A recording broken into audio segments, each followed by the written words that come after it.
مردوں کے لیے بریسلیٹ پہننا کیسا ہے؟ ائمہ علیہ الصلوۃ والسلام یا حضرت عباس علیہ الصلوۃ والسلام سے ڈائریکٹ دعا مانگنا جائز ہے یا نہیں؟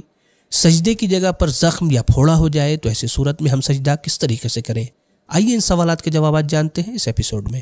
یوٹیوب انالیٹکس کے مطابق ہمارے ویورز میں سے 76% لوگوں نے ہمارے چینل کو سبسکرائب نہیں کیا ہے اور صرف 25% سبسکرائبرز نے ہی بیل آئیکن کو پریس کیا ہے۔ ہم تمام ویورز سے درخواست کرتے ہیں کہ ہمارے چینل کو سبسکرائب کریں اور بیل آئیکن کو پریس کریں تاکہ ہماری لیٹسٹ ویڈیوز آپ تک پہنچ سکیں۔ بسم اللہ الرحمن الرحیم، اللہم صلی علی محمد وآل محمد وعجل فرجہم۔ ناظرین کرام، السلام علیکم۔ سبیل کمنٹ کے اس نئے پروگرام میں آپ کا تہ دل سے استقبال ہے۔ امید کرتے ہیں کہ آپ بخیر و عافیت ہوں گے۔ ناظرین، کل کی تاریخ ایک غم کی تاریخ ہے، جس دن ہمارے اور آپ کے چھٹے امام جعفر صادق علیہ الصلوۃ والسلام کی شہادت کی تاریخ ہے۔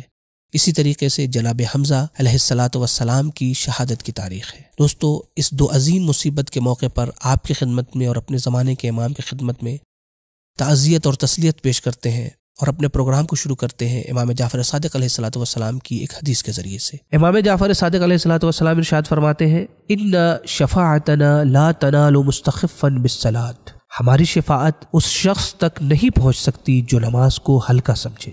دوستو، یہ حدیث امام جعفر صادق علیہ الصلوۃ والسلام نے اس وقت بیان فرمائی ہے کہ جب آپ کا آخری وقت تھا۔ آخری وقت آپ نے اپنے تمام رشتہ داروں کو، اپنے تمام گھر والوں کو بلایا اور بلانے کے بعد ارشاد فرمایا کہ جو شخص بھی نماز کو ہلکا سمجھے ہماری شفاعت اس تک نہیں پہنچ سکتی۔ علماء نے نماز کو ہلکا سمجھنے کی تفسیر یہ کی ہے کہ جو انسان نماز پڑھنے میں ٹال مٹول کرے، گویا وہ نماز کو ہلکا سمجھ رہا ہے، اور مومن شخص اور مومن جوان کبھی بھی نماز پڑھنے میں ٹال مٹول نہیں کر سکتا۔ تو آئیے چلتے ہیں اپنے پہلے سوال کی جانب۔ کیا مردوں کے لیے ہاتھوں میں بریسلیٹ پہننا جائز ہے؟ امام سجاد علیہ السلام کی سنت سمجھ کر کڑا پہننے کے بارے میں فقہا کیا فرماتے ہیں؟ مردوں کے لیے ہاتھوں میں بریسلیٹ پہننا جائز ہے ویسے تو، لیکن فقہا کا جو فتویٰ ہے وہ یہ ہے کہ اگر یہ بریسلیٹ سونے کا ہے تو کسی بھی قیمت پر جائز نہیں ہے پہننا۔ لیکن سوال یہ ہے کہ یہ بریسلیٹ پہنا کیوں جائے؟ اگر فیشن کے لیے ہے تو سونے کے علاوہ کسی دوسری چیز کا، وہ گولڈ جو ہے، وائٹ گولڈ ہو، یلو گولڈ ہو، کوئی بھی ہو، وہ سب کے سب حرام ہے، اسے نہیں پہنا جا سکتا۔ دوسری چیزوں کے بریسلیٹ پہنے جا سکتے ہیں، اس میں کوئی مشکل نہیں ہے، نماز صحیح ہے۔ لیکن جو سوال میں پوچھا گیا کہ سنت امام سجاد علیہ السلام سمجھ کر پہننا، تو یہاں پہ خود سوال پیدا ہوتا ہے کہ یہ سنت امام سجاد علیہ السلام، اس بریسلیٹ کو کس نے بنایا؟ ہمارے آپ کے بنا دینے سے یہ سنت نہیں بنتی ہے، نہ کہیں کسی جھوٹی سچی کتاب میں لکھا ہے کہ امام سجاد علیہ السلام بریسلیٹ پہنتے تھے، یا توجیہ میں جو اس کے پیش کیا جاتا ہے وہ یہ ہے کہ امام سجاد کے ہاتھوں میں ہتھ کڑیاں تھیں، تو ہتھ کڑی کی وجہ سے بریسلیٹ پہننا ایک کون سی منطق ہے، کون سی سنت ہے؟ اسے سنت نہیں کہیں گے۔ ہم اپنی من مرضی کو دین کا لباس، دین کا لبادہ نہیں پہنا سکتے ہیں۔ تمام فقہا بھی اس سلسلے میں خاموش ہیں، یعنی اس طرح سے کہیں پایا ہی نہیں جاتا، فقہا سے آج تک کسی نے پوچھا ہی نہیں کہ حضور ہم اس طرح سے کریں، لیکن عقل سلیم اس بات کی گواہی دیتی ہے کہ سنت کسے کہتے ہیں؟ طریقہ، روش،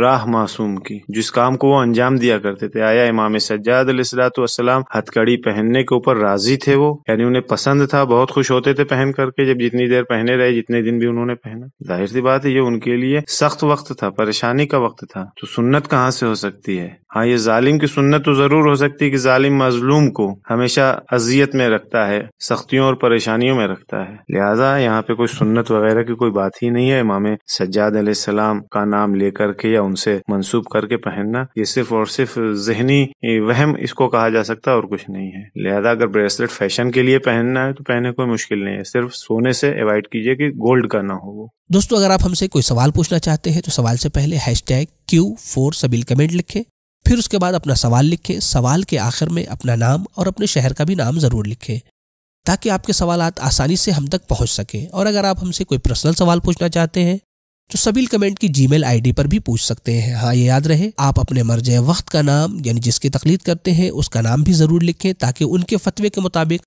آپ کا جواب آپ کی خدمت تک پہنچایا جا سکے۔ کیا اللہ کے علاوہ 14 معصومین علیہ السلام یا جناب عباس سے ڈائریکٹ دعا مانگ سکتے ہیں؟ اور کیا ایسا کرنا شرک تو نہیں؟ بسم اللہ الرحمن الرحیم۔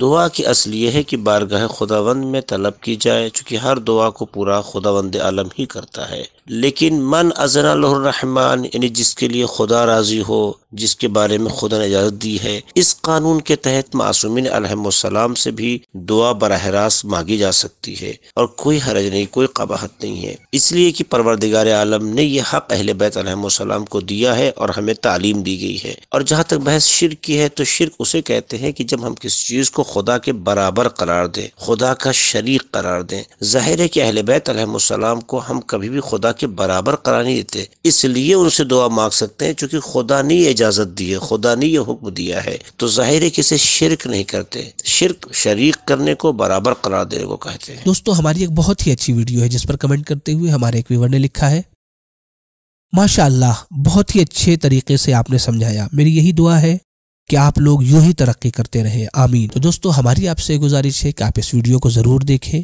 اور اس میں بتائے گئے پیغام پر عمل کرنے کی کوشش کریں، ساتھ ہی ساتھ اسے اپنے دیگر دوستوں اور اپنے رشتہ داروں اور دیگر مومنین تک اس پیغام کو اور اس ویڈیو کو ضرور پہنچائے تاکہ پیغام محمد وآل محمد زیادہ سے زیادہ عام ہو سکے۔ اور آپ سے ایک اہم گزارش یہ بھی ہے کہ اگر آپ کوئی بھی ہماری ویڈیو دیکھتے ہیں تو اس ویڈیو پر اپنی رائے اور اپنا نظریہ ضرور پیش کریں تاکہ آپ کی رائے دوسرے مومنین تک بھی پہنچائی جا سکے۔ تقلید یعنی کسی ایشو یا موضوع پر کسی ایکسپرٹ کو فالو کرنا۔ مثال کے طور پر اگر کوئی پراپرٹی کیس ہے تو اس میں انسان ایکسپرٹ وکیل کی اوپینین پر عمل کرتا ہے۔ اسی طریقے سے اگر گھر بنانا ہو تو ایک ایکسپرٹ آرکیٹیکٹ کے رائے پر عمل کرتا ہے، اور موضوع جتنا ہی اہم ہوتا جاتا ہے اتنا ہی زیادہ احتیاط کی جاتی ہے کہ سب سے زیادہ ایکسپرٹ اور ماہر شخص کی اوپینین پر عمل کیا جائے۔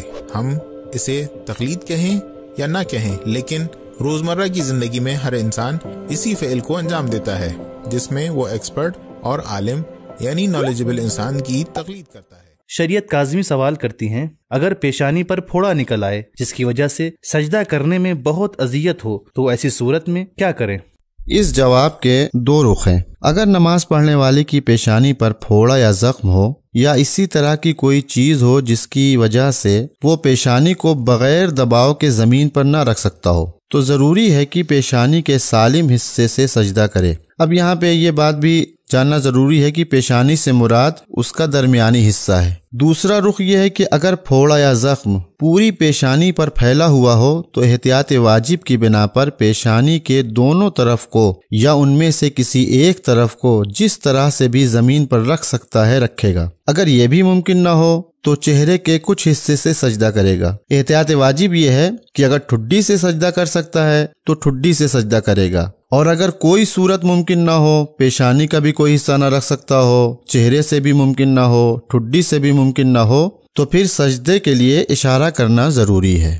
دوستو اگر آپ ہمیں سپورٹ کرنا چاہتے ہیں تو پیٹریون کے ذریعے سے منتھلی ممبرشپ حاصل کریں، پیٹریون کی لنک ڈسکرپشن میں موجود ہے۔ شب جمعہ کسے کہتے ہیں؟ اس کے بارے میں اسلام کیا کہتا ہے؟ شب جمعہ یعنی جمعرات کا دن جب گزر جائے، جمعرات کے دن کا سورج جب غروب ہو جاتا ہے تو اس وقت سے شب جمعہ کا آغاز ہو جاتا ہے۔ اس شب کی اسلام میں بہت زیادہ اہمیت ہے۔ اس کی فضیلت میں ائمہ طاہرین سے بہت سی روایات موجود ہیں۔ بعض روایات میں آیا ہے کہ شب جمعہ اور روز جمعہ جس مومن کا انتقال ہوتا ہے تو اس کو بخش دیا جاتا ہے اور اس پہ فشار قبر نہیں ہوتا۔ اس کے علاوہ شب جمعہ کی اہمیت حضرت یعقوب کے عمل سے بھی واضح ہوتی ہے۔ قرآن کی ایک آیت ہے کہ جب برادران یوسف نے اپنے باپ حضرت یعقوب علیہ السلام سے یہ عرض کی کہ ہمارے سلسلے میں آپ اللہ سے استغفار کریں تو آپ نے ان کے کہنے پہ فوراً استغفار نہیں کیا،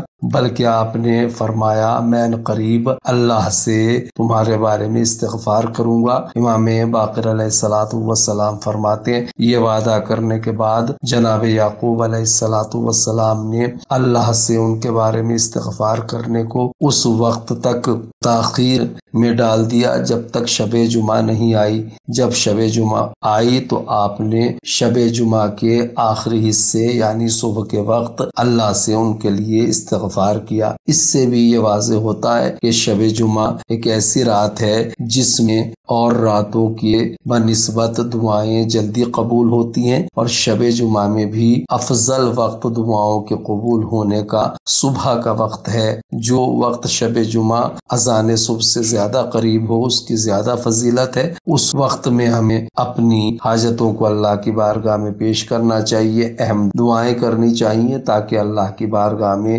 جلدی قبول ہو سکیں۔ جادو کیا ہے؟ اسلام میں اس کا کیا حکم ہے؟ نان مسلم کنٹری میں بجلی چوری کرنے کا کیا حکم ہے؟ روزے کی حالت میں نامحرم سے چیٹنگ کرنا کیسا ہے؟ اور اگر نامناسب فلمز کسی کورس کا حصہ ہو کیا اسے دیکھا جا سکتا ہے؟ ان سوالوں اور اس کے علاوہ اور بھی سوالوں کے جوابات کو جانیے اس ایپیسوڈ میں۔